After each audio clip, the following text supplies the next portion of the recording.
Mesdames, Mesdemoiselles et Messieurs, bienvenue dans ce nouveau numéro de 100% Challenge. Pour sa 5e saison, notre émission vous donne rendez-vous chaque semaine avec le monde des entreprises afin d'y découvrir leurs stratégies, les femmes et les hommes qui les font vivre, ainsi que leur savoir-faire. Aujourd'hui, ouvrez grand vos yeux, vos oreilles et même vos narines. À travers notre reportage exceptionnellement parfumé, nous partons au cœur d'une des forces de l'économie mauricienne, la capacité de certains de ses acteurs à diversifier leurs activités. Un bon exemple de cette diversification, le groupe Taylor Smith et sa filiale Bourbon Vanilla. Regardez et écoutez, ça sent si bon.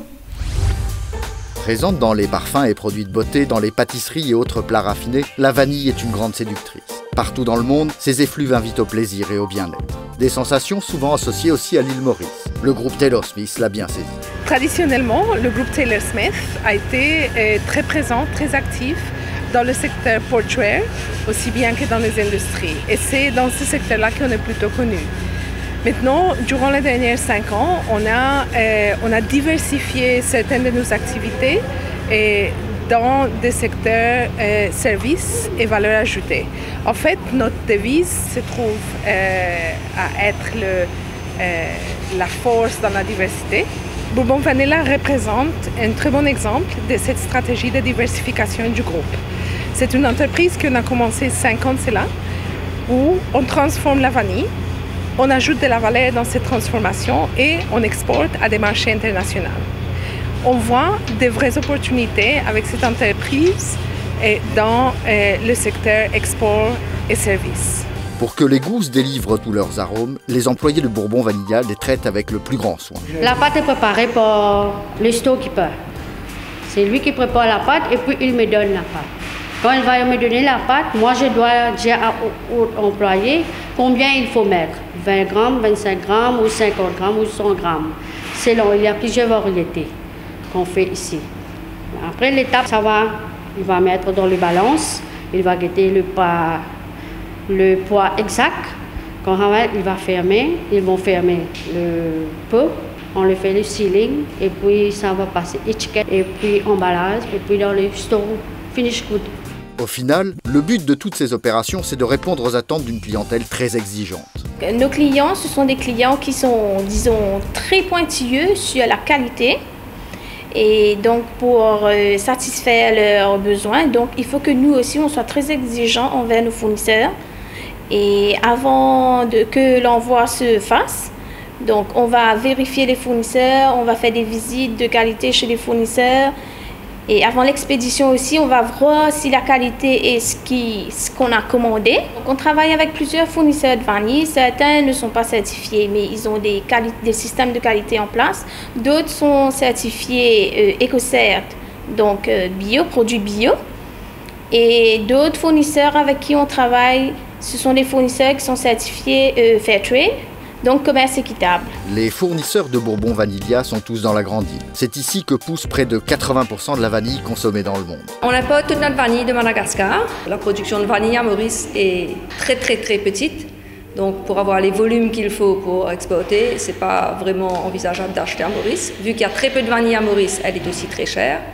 Donc ce n'est pas vraiment possible. La Réunion aussi n'est pas un gros producteur de vanille, contrairement à ce que beaucoup de gens pensent. Après avoir voyagé par avion, à son arrivée dans les ateliers de Richter, la précieuse matière première est passée au peigne fin. Normalement, quand la vanille est rentrée, il met dans une boîte de carton 30 kg.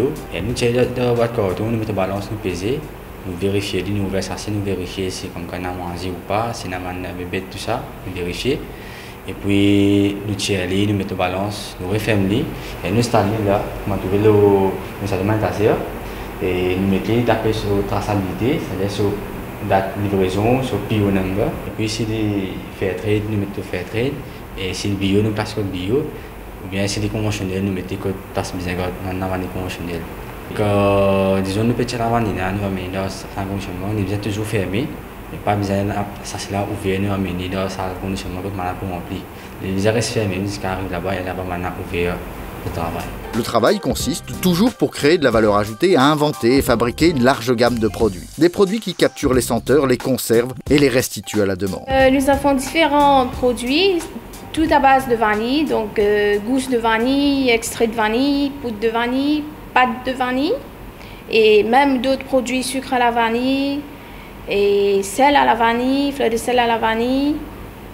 Et les extraits de vanille, on a naturels et des extraits avec des grains de vanille aussi. C'est plus par rapport à l'aspect visuel pour les gens qui voient que donc, vous avez des grains de vanille dans les gâteaux.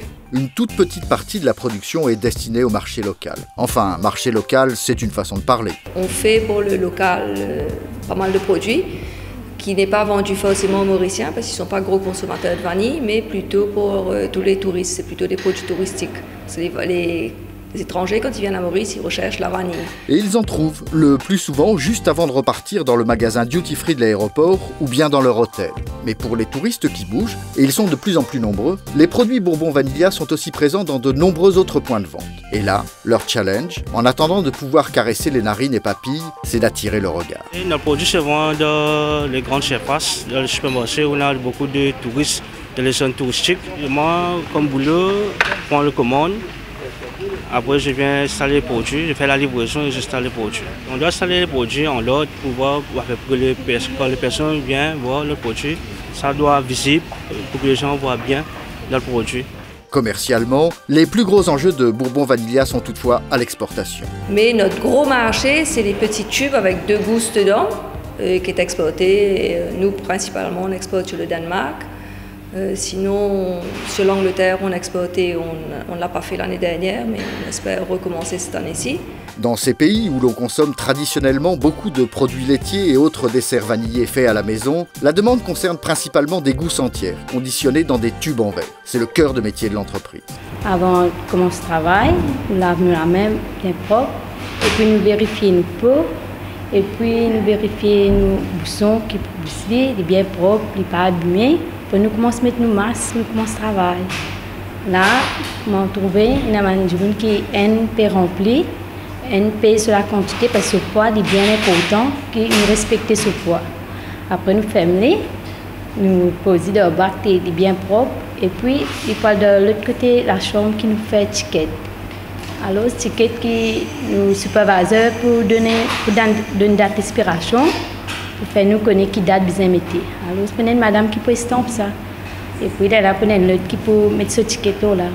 Le superviseur pour vérifier que ce n'est pas nous fait tout bien correct. Je ne pas aucun défaut.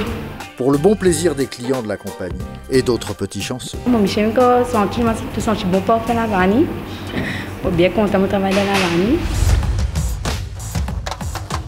La vanille voyagera bientôt plus rapidement. Comme toutes les marchandises transportées d'un pays à un autre, elle bénéficiera de procédures douanières simplifiées. Réunis à Bali il y a quelques semaines, les ministres de 159 pays se sont en effet engagés à simplifier les actes douaniers pour faciliter le commerce mondial. C'est une bonne nouvelle pour l'économie mauricienne, mais pourquoi ? Maurice, bien sûr, a une vocation d'exportation. Traditionnellement, nos exportations s'étaient tournées vers l'Europe. Et aujourd'hui, nous sommes en train de consacrer beaucoup plus d'efforts pour développer de nouveaux marchés. En Afrique principalement. Mais il faut que les procédures douanières, les procédures administratives soient réduites. Parce que nous ne pouvons pas attendre à ce que les marchandises attendent pendant plusieurs semaines, sinon plusieurs mois, pour être douanées ou dédouanées. Et donc il faut qu'il y ait quand même une facilitation au niveau du commerce. Et c'est exactement cela, l'accord qui a été conclu à Bali. Les lenteurs administratives de certains pays d'Afrique sont bien connues. Comment ça va s'arranger ? Et la communauté internationale s'est engagée pendant justement les délibérations de Bali, à venir en aide et à aider justement ces pays à s'équiper pour qu'eux aussi ils puissent tirer un avantage dans tout ce qui va se passer au niveau de la libéralisation, au niveau de l'ouverture des marchés. Pourquoi la MCCI se félicite-t-elle de cet accord ? Toutes les chambres de commerce du monde sont regroupées au niveau du World Chambers Federation et nous sommes tous membres de l'International Chamber of Commerce qui est le ICC, qui a joué un rôle prépondérant depuis plus de 2 ou 3 ans pour justement faire un lobbying accru au niveau du G20, au niveau des décideurs politiques, justement pour qu'il y ait justement cet accord au niveau de Trade Facilitation, au niveau de Bali. Grâce à des savoir-faire reconnus en Europe, Bourbon Vanilla traite et commercialise des richesses de l'océan Indien. D'autres entreprises mauriciennes sont engagées sur la même voie, celle qui consiste à créer de la valeur ajoutée ici, chez nous, à partir de produits de la région, plutôt que les exporter à l'état brut. Elle contribue ainsi fortement au développement économique du pays. Afin de vous montrer d'autres développements de l'économie mauricienne, je vous dis à mardi prochain, 20h40 sur MBC1 pour un nouveau numéro de 100% Challenge. Merci d'avoir été avec nous, bonne soirée et retrouvez-nous sur notre chaîne YouTube et notre page Facebook.